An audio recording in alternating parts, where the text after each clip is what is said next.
ഈ കാട് മുഴുവൻ ഫോറസ്റ്റ് ആണ് കേട്ടോ. ഇതുപോലെ യക്ഷിക്കഥ പറയുന്നൊരു പ്രാന്ത് എനിക്കുണ്ടായിരുന്നേ. Hello guys, welcome to Martha's corner. ഇന്ന് ഞാൻ നിൽക്കുന്നത് ആലപ്പുഴ ജില്ലയിലെ ഇല്ലത്തുകാവിലാണ്. ഈ പേര് കേൾക്കുമ്പോൾ തന്നെ നമുക്കൊരു വല്ലാത്ത കൗതുകം തോന്നുമല്ലേ? അതെ, ഇല്ലത്തുകാവ്. ഇത്തരത്തിലുള്ളൊരു കൗതുകത്തിന് പുറത്താണ് ശരിക്കും പറഞ്ഞാൽ എൻ്റെ ഒരു കൂട്ടുകാരിയാണ് ഈ സ്ഥലത്തെക്കുറിച്ച് എന്നോട് പറയുന്നത്. ഇനി വ്ലോഗ് ചെയ്യാൻ എവിടെ പോകണമെന്ന് ചോദിച്ചപ്പോൾ അവൾ എന്നോട് പറഞ്ഞു, ചേച്ചി ഇവിടെ അടുത്ത ഇല്ലത്തുകാവ് എന്നൊരു സ്ഥലമുണ്ട്, വളരെ അടിപൊളി ഒരു സ്ഥലമാണ്. സ്ഥലം പോലും കണ്ടില്ല, പേര് കേട്ടപ്പോൾ തന്നെ എനിക്കൊരു വല്ലാത്ത അട്രാക്ഷൻ തോന്നി. ഞാൻ അപ്പോൾ തന്നെ ഗൂഗിൾ ചെയ്ത് നോക്കി. ഗൂഗിൾ ചെയ്തപ്പോൾ ഇതേ വളരെ അടിപൊളിയായ ഒരു സ്ഥലം. അപ്പോൾ നിങ്ങളെ ഇന്ന് ഞാൻ ആ സ്ഥലം കാണിച്ചു തരാമേ, ബാ. കണ്ടോ ഈ സ്ഥലത്തിന്റെ ഒരു ആംബിയൻസ്? ശരിക്കും പറഞ്ഞാൽ നമുക്ക് ഈ പഴയ സിനിമകളൊക്കെ കാണുന്ന ഒരു എഫക്റ്റ് വരും അല്ലെ. ഇപ്പം നമ്മളുടെ ഗ്രാമങ്ങൾ വളരെ കുറവാണ്. ഇപ്പോൾ സത്യം പറഞ്ഞാൽ ഗ്രാമങ്ങൾ നഗരങ്ങളൊക്കെ കയറിക്കൊണ്ടിരിക്കുകയാണെന്ന് പറയാം. അത്തരം സാഹചര്യങ്ങളിൽ ഇങ്ങനെ ഒരു സ്ഥലം കാണുന്നത് തന്നെ നമ്മളുടെ ഒരു ഭാഗ്യമാണ്. കണ്ടോ ഈ സ്ഥലത്ത് വന്നപ്പോൾ ശരിക്കും എനിക്ക് മനസ്സിലായി, ആ പേര് പോലെ തന്നെ വളരെ മനോഹരമാണ് ഈ സ്ഥലം. എത്ര മനോഹരമായിട്ടുള്ള വൃക്ഷങ്ങളാണ് ഇവിടെ നിൽക്കുന്നത്. ശരിക്കും പറഞ്ഞാൽ മൊത്തത്തിൽ കാടാണ്. ഈ മറ്റു സിനിമയ്ക്കകത്ത് നമ്മുടെ ജഗതി പറയുന്നത് പോലെ ഈ കാട് മുഴുവൻ ഫോറസ്റ്റ് ആണ് കേട്ടോ. അപ്പോൾ വളരെ മനോഹരമായിരിക്കുന്നു. ഇവിടെ ഫോട്ടോഷൂട്ടിനും കാര്യങ്ങൾക്കുമായിട്ടൊക്കെ ഒത്തിരി ആൾക്കാർ വരുന്നുണ്ട്. ഇപ്പോൾ നമ്മൾ നിൽക്കുമ്പോൾ പോലും ഇവിടെ ഫോട്ടോഷൂട്ടും കാര്യങ്ങളും ഒക്കെ നടക്കുന്നുണ്ട്. ഇതേ നമുക്കിവിടെ ഒരു കുളം കാണാൻ സാധിക്കുന്നുണ്ടേ. നിങ്ങൾക്ക് വ്യൂ അത്ര ക്ലിയർ ആവുമെന്ന് എനിക്കറിയില്ല. ധാരാളം ചെടികളും അതുപോലെ തന്നെ മരങ്ങളും ഒക്കെ അതിലുള്ളിലേക്ക് പടർന്ന് കിടപ്പുണ്ട്. ഞാൻ ആദ്യമേ പറഞ്ഞില്ലേ, എൻ്റെ ഒരു കൂട്ടുകാരി വഴിയാണ് ഞാൻ ഈ സ്ഥലത്തെ പറ്റി അറിയുന്നതെന്ന്. അവളുടെ കുട്ടിക്കാലത്ത് ഔഷധ സസ്യങ്ങളെ പറ്റി പഠിക്കുവാനായിട്ട് സ്കൂളിൽ നിന്നും അവരെ ഇവിടേക്ക് കൊണ്ടുവരുമായിരുന്നു.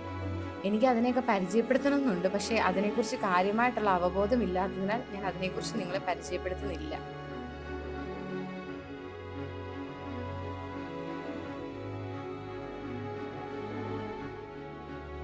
പണ്ട് എൻ്റെ കുഞ്ഞുനാളില് അമ്മ വീട്ടിൽ ഞങ്ങൾ നിൽക്കാൻ പോകുന്ന സമയത്ത്, വെക്കേഷൻ്റെ സമയത്ത് ഇതുപോലെ യക്ഷിക്കഥ പറയുന്നൊരു പ്രാന്ത് എനിക്കുണ്ടായിരുന്നേ. രാത്രി ഒരു 2 മണി 3 മണിയൊക്കെ ആകുമ്പോഴത്തേക്കും നമ്മുടെ ആൻറ്റിമാരെയും പിന്നെ പിള്ളേർ സെറ്റിനെ എല്ലാവരെയും കൂടി കൂട്ടി ഞങ്ങൾ യക്ഷിക്കഥ പറയാൻ വേണ്ടി ഇരിക്കുമായിരുന്നു. പറയുന്നതൊന്നും നമ്മളായിരിക്കത്തില്ല, ആൻറ്റിമാരും അങ്കിളുമാരും ആൾക്കാരും ഒക്കെ ആയിരിക്കും. ഞങ്ങൾ എല്ലാവരും കൂടി കാണും. അക്കൂട്ടത്തിലെ നല്ല രസമാണ്. രാത്രി ഒരു 12 മണിയൊക്കെ ആകുമ്പോൾ ഞങ്ങൾ പരിപാടി സ്റ്റാർട്ട് ചെയ്യും. ചില രാത്രികളിൽ 11 മണി ആ സമയമൊക്കെ ആകുമ്പോഴത്തേക്കും 2 മണി 3 മണി വരെയൊക്കെ നമ്മുടെ കഥ നീണ്ടുപോകും. ശരിക്കും പറഞ്ഞാൽ അവർക്കാർക്കും പറയാനായിട്ട് ഒരു താല്പര്യവും കാണത്തില്ല. പക്ഷെ എനിക്ക് ഇതിൻ്റെ ഒരു പ്രാന്തുള്ളതുകൊണ്ട് ഞങ്ങൾ എല്ലാവരും കൂടി ഒരു ഹിന്റ് ഇട്ടങ്ങോട്ട് കൊടുക്കും. ഇവർ വാലെ പറയാനായിട്ട് തുടങ്ങും. അവസാനം രാത്രി ആകുമ്പോഴത്തേക്കും എല്ലാവർക്കും പേടിച്ചിട്ട് ഉറങ്ങാൻ പോലും പറ്റത്തില്ല. അത് നമ്മുടെ പിള്ളേർ സെറ്റിൻ്റെ കാര്യം കേട്ടോ പറയുന്നത്. ഞങ്ങൾ എല്ലാവരും കൂടി പിന്നെ കെട്ടിപ്പിടിച്ച് കിടന്ന് പേടിച്ചിട്ടാണ് ഉറങ്ങുന്നത്. എങ്കിലും പിറ്റേ ദിവസവും നമ്മൾ ഈ ഒരു പതിവ് തുടർന്നുകൊണ്ടേയിരിക്കും. എനിക്ക് ഈ സ്ഥലമൊക്കെ കാണുമ്പോൾ അത്തരത്തിലുള്ള ഓർമ്മകളാണ് വരുന്നത്. നല്ല രസമാണ്. ഇപ്പോൾ കുറച്ച് ആൾക്കാരൊക്കെ ഇവിടെ ഉണ്ട്, കഥയൊക്കെ പറഞ്ഞിരിക്കാനായിട്ട് തോന്നുകയാണ്. എന്നത് കണ്ടോ എന്ത് മനോഹരമല്ലേ? ശരിക്കും പറഞ്ഞാൽ നമുക്കിങ്ങനെ ഇരുന്ന് വർത്തമാനമൊക്കെ പറഞ്ഞ് കുറച്ചു നേരം ഇരിക്കാനുള്ള ഒരു സെറ്റപ്പ് ഉണ്ട്. ശരിക്കും ഇവിടെ താമസിക്കുന്നവരുടെ ഒരു ഭാഗ്യം ഇത്തരത്തിലുള്ള സ്ഥലങ്ങൾ, ഇടയ്ക്കൊക്കെ വന്നിരുന്ന കഥകളൊക്കെ പറയാനായിട്ട്. നമ്മളുടെ നാട്ടിലൊക്കെ ഇങ്ങനെയുള്ള സ്ഥലങ്ങൾ വളരെ കുറഞ്ഞുകൊണ്ടിരിക്കുകയാണ്. ശരിക്കും പറഞ്ഞാൽ എൻ്റെ നാട് ചിങ്ങവനമാണേ. പണ്ട് ഞങ്ങളൊക്കെ കുഞ്ഞായിരുന്ന സമയത്ത് അവിടെ അത്യാവശ്യം കാടും വൃക്ഷങ്ങളും ഒക്കെ ഉണ്ടായിരുന്നു. പക്ഷെ ഇപ്പോൾ അവിടെയൊക്കെ അടുപ്പിച്ച് വീടുകളാണ്. ദേ നമുക്കിവിടെ ഒരു ചാല് കാണാൻ സാധിക്കുന്നുണ്ടേ. കാര്യമായിട്ടുള്ള മഴയൊന്നും പെയ്യാത്തതിനാൽ അതിൽ വെള്ളം കാണാൻ സാധിക്കുന്നില്ല. ഈ സമയം ശരിക്കും പറഞ്ഞാൽ ഇപ്പം സന്ധ്യയോട് അടുത്തുകൊണ്ടിരിക്കുകയാണ്. ഇനിയിപ്പം ഒത്തിരി ലേറ്റ് ആവുന്നതിന് മുന്നേ തന്നെ ഇവിടുന്ന് പോകണം. ഇനിയിപ്പോൾ ഇവിടെ എങ്ങാനും വല്ല പാമ്പും ഉണ്ടോയെന്നൊന്നും അറിയത്തില്ല കേട്ടോ. മനുഷ്യൻ പേടിച്ചാണ് നടക്കുന്നത്. അത്ര വലിയ കാടാണ് ആയതുകൊണ്ട് തന്നെ നമുക്കൊരു ഉള്ളിൻ്റെ ഉള്ളിലൊരു ഭയമാണ്. വളരെ മനോഹരമായ ഒരു ക്ഷേത്രമുണ്ട്. നമ്മൾ പണ്ട് സിനിമകളിലൊക്കെ കണ്ടിട്ടുള്ള ചെറിയ ഒരു അമ്പലം. നമ്മൾ വന്ന സമയത്ത് ഇവിടെ വിളക്കൊന്നും തെളിഞ്ഞിട്ടില്ലായിരുന്നേ. ഇപ്പൊ ഇവിടെ വിളക്കൊക്കെ തെളിയുന്നുണ്ട്, നമുക്ക് കാണാമേ.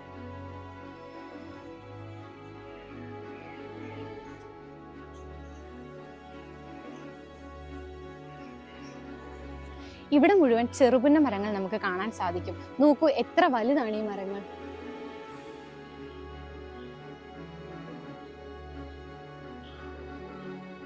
ഇതിന്റെ ശിഖരങ്ങളൊക്കെ ഇങ്ങനെ പടർന്ന് പന്തലിച്ച് നിൽക്കുന്നത് കൊണ്ട് ഇവിടെ മുഴുവൻ നല്ല തണലാണ്. നമ്മൾ ഉച്ച സമയത്ത് വന്നാൽ പോലും ഇവിടെ നല്ല തണലായിരിക്കും.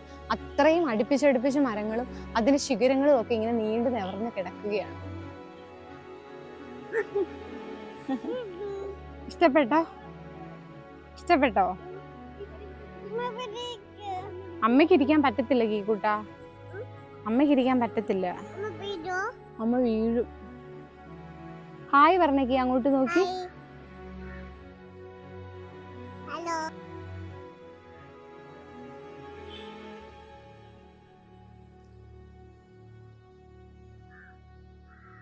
എത്ര വലിയ മരമാണിത്. ശരിക്കും കൂട്ടുകാർക്കൊക്കെ വൈകുന്നേരങ്ങളിൽ കൂട്ടുകൂടി കഥ പറഞ്ഞിരിക്കാൻ പറ്റുന്ന ഒരു സ്ഥലമാണ്.